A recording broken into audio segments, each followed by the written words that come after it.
మానవుడు ఏ బరువును తను మోయకుండా నడుస్తున్నప్పుడు చాలా సులభంగా తొందరగా తన ఊరిని చేరగలుగుతాడు.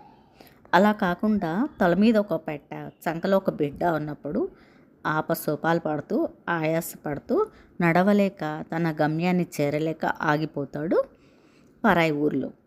అలా పుట్టినప్పటి నుంచి నా బలపం నా పలక దగ్గర నుంచి స్టార్ట్ అయ్యి, నా వస్తువులు, నా కుటుంబం, మా బంధువులు, మా స్నేహితులు, కొద్దిగా పెద్దయ్యాక నా జాబ్, డబ్బు, నా ఆస్తులు, నా పేరు అంటూ రకరకాల బరువులు, బంధాలు పెంచుకుంటాడు. అలా అవన్నీ మోసశక్తి ఉన్నప్పుడు అన్నీ నా వల్లే జరిగాయి అని అహంకారంతో చెప్తాడు.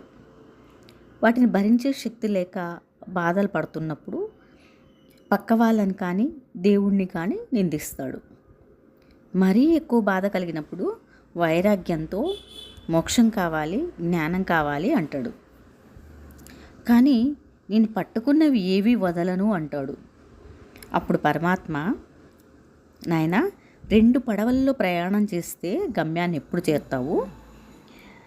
మాయ అనే పడవ ఎక్కుతావా? ప్రపంచంలోకి పోతావు, జనన మరణ చక్రంలో పడతావు.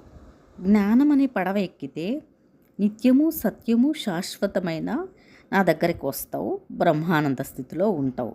అదే మోక్షం. కానీ నీ మనసులో వేటినైతే తగిలించుకున్నావో, ఏవైతే పట్టుకున్నావో ఒక్కటి కూడా ఉంచుకోకుండా వదిలివేయాలి.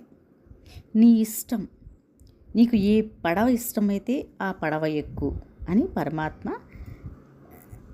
జ్ఞానాన్ని ప్రసాదిస్తాడు మోక్షం కావాలనుకునే వాళ్ళకి.